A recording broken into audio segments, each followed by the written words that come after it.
तो दोस्तों स्वागत है आप लोगों का इकोनॉमिक्स के बहुत ही अच्छे और इम्पोर्टेंट और मज़ेदार टॉपिक्स पे जिसे हम कहते हैं कंपटीशन एंड इकोनॉमिक्स। ठीक है, और इसमें हम समझेंगे किस किस चीज़ के बारे में। Perfect competition, monopolistic competition, oligopoly, monopoly, ये सारे टाइप्स हो जाते हैं कंपटीशन के, जो कि बहुत ही इंटरेस्टिंग पोजीशंस होते हैं। तो सबसे पहले देखते हैं कंपटीशन है क्या। Competition in economics refers to a rivalry among sellers manufacturer कह लो, उनके बीच में राइवलरी किस लिए? अट्रैक्ट कस्टमर के लिए, कस्टमर को अट्रैक्ट करना ताकि वो ज़्यादा से ज़्यादा सेलिंग कर पाए अपने प्रोडक्ट की, सर्विस की, और मैक्सिमाइज कर पाए क्या प्रॉफिट, मार्केट शेयर ले पाए अच्छा और सेल्स बढ़ा पाए। इसके लिए राइवलरी रहती है, कंपटीशन रहता है।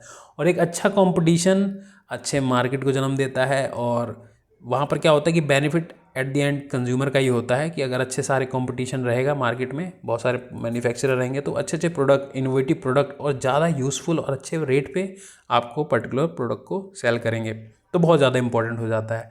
सो टाइप्स देखते हैं। टाइप्स मैंने बताई दिए। परफेक्ट कॉम्पिटिशन, ठीक है, और ये मोनोपोलिस्टिक कॉम्पिटिशन। यहाँ पर हम कहेंगे कि कॉम्पिटिटिव रहता है मार्केट, बट ये दो जो हैं ओलिगोपोली एंड मोनोपोली, यहाँ पर मार्केट इतना कॉम्पिटिटिव नहीं रहता है, ज़्यादा लोग नहीं रहते हैं। ठीक है, इसको थोड़ा मैं डिफरेंट कलर में कर देता हूँ। सो ठीक है, थोड़ा आपको आइडेंटिफाई करने के लिए ईजी रहेगा। ये दोनों कॉम्पिटिटिव रहते हैं, और वहीं पे ये जो नीचे वाले दोनों हैं ये इतने कॉम्पिटिटिव नहीं रहते हैं, यहाँ पे कम लोग होते हैं। तो समझते हैं कैसे क्या है।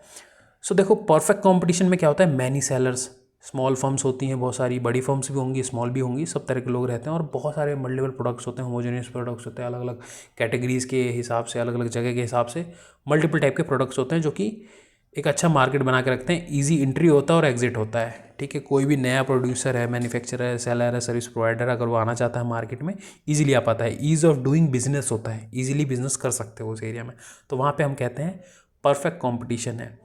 फिर आता है मोनोपोलिस्टिक कंपटीशन। ये भी एक अच्छा सिनेरियो है, बट यहाँ पे क्या होता है कि फर्म्स तो रहती हैं, डिफरेंशिएट बहुत सारे प्रोडक्ट भी होते हैं मल्टीपल टाइप के, बट थोड़े बहुत बैरियर्स लग जाते हैं एंट्री पे। कुछ कुछ पॉलिसीज आती हैं, कुछ कुछ क्राइटेरियाज आ जाते हैं। ठीक है, तो ये सारी चीज़ें आती हैं, बट ये दोनों सिनेरियो तो अच्छे ही रहते हैं ऑल दी अबव।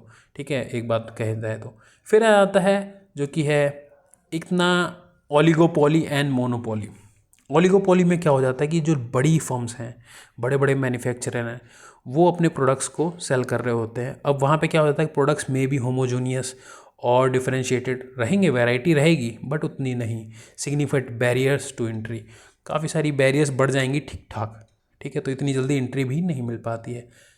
अब दूसरा सिनेरियो आता है जो कि बहुत ही ज़्यादा बैंड बजाने वाला सिनेरियो कह सकते हो आप, तो मोनोपोली, जहाँ पे एक ही ऑर्गेनाइजेशन है जो कि अपना एक प्रोडक्ट, एक या दो प्रोडक्ट ज़्यादा लेके बैठी हुई है, यूनिक प्रोडक्ट, और बहुत ज़्यादा हाई बैरियर है, कोई एंट्री नहीं ले सकता, कोई दूसरी कंपनी आ ही नहीं सकती।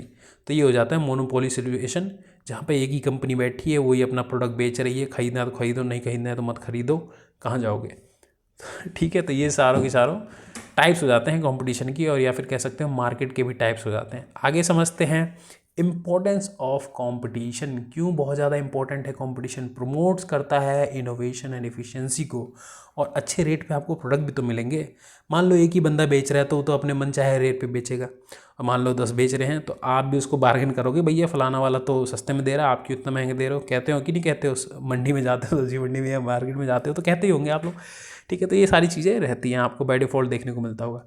इंश्योर लोअर प्राइसेस, जैसे कि मैंने बताया, बेटर क्वालिटी एंड कंज्यूमर को ज़्यादा सर्विस अच्छी मिल पाती है। Encourage wide variety good and services. Challenges क्या हैं? Can lead to a cut throat tactics and reduce profits. ठीक है, ये चीज़ें भी हो जाती हैं, प्रॉफिट्स कम हो जाते हैं। मान लो बहुत सारे सेलर हैं, कंज्यूमर की तो डिमांड है ही है, लेकिन बहुत सारे सेलर हो गए, तो अब क्या होगा कि भाई सबको थोड़ा थोड़ा मार्जिन मिलेगा बेचने के लिए, कि भाई कंपटीशन तो बहुत ज़्यादा हो गया, बहुत सारे सेलर आ गए हैं, तो सबको पास थोड़ा थोड़ा मार्जिन रहेगा, तो बंदा सोचेगा थोड़ा ही प्रॉफिट कमाना पड़ता है, प्रॉफिट कम हो जाता है। उसमें क्या होता है, may result in market failure also, like monopolies in if unchecked.